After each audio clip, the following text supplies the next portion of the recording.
The styles in S950 are amazing. However, you can make your own styles. And what I'm going to do now is I'm going to make my own style, and I'm going to show you how easy that is. Because honestly, it's not so difficult. The only thing you need to do is push the right buttons, and that's what we're going to do now. The first thing I'm going to do is I'm going to push the function button, and the reason for that is I have to go into this menu and select the digital recording menu. This is where I can select song creator, style creator, or multi-pad creator, and of course I'm going to select style creator. Then I am in the style creator and I want a complete new style. So that's why I push this button and that says new style.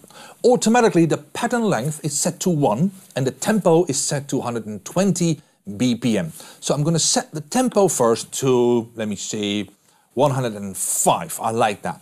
The pattern length I'm going to set to 4 bars. And in order to do that, I have to push execute. And in default, it is already a nice drum kit.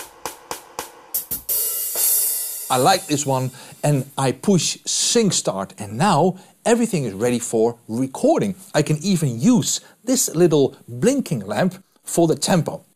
I'm going to build up my track just like this.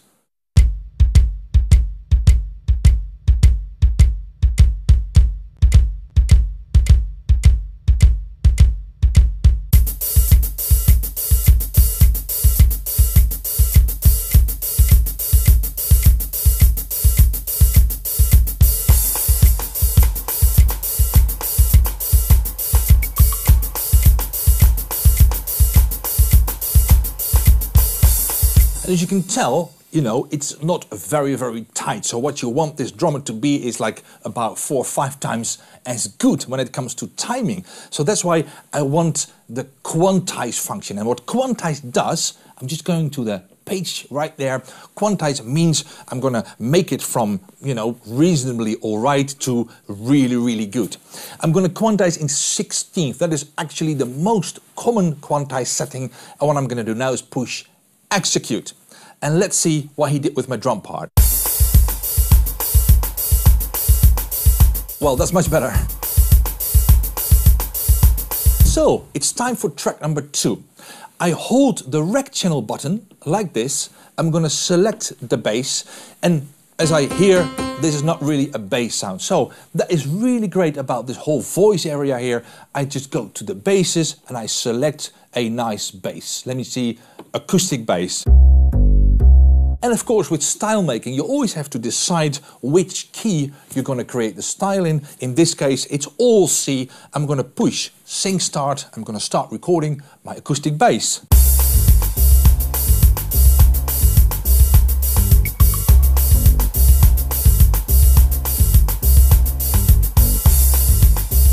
And also this one I would like to quantize. So I'm going to exit this page. I'm still in the quantize page actually. All I need to do now is push execute and I have my drums and my bass. It is that quick. Then I push the rec channel again, go to the next track, which is actually already piano. So I don't really have to adjust anything here except pushing sync start, and I'm going to record the piano part.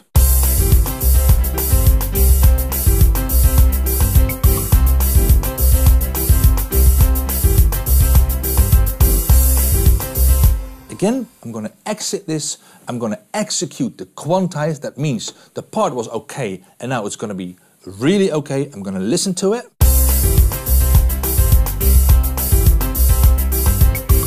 And for the programming part, this is actually it, because what I want him to do now is to convert whatever I have been programming now to a style.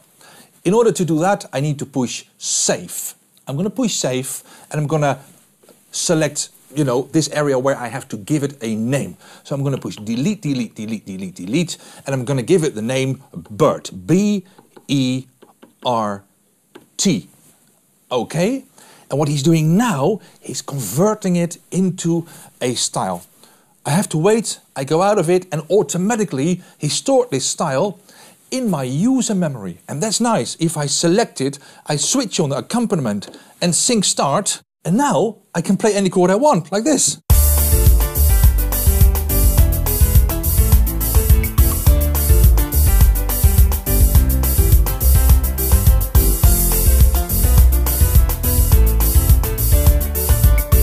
until now, I programmed only variation A, so that means you can program variation B, C, D, breaks, intro 1, 2 and 3, ending 1, 2 and 3. You can really create all your own unique music styles, and that is fantastic.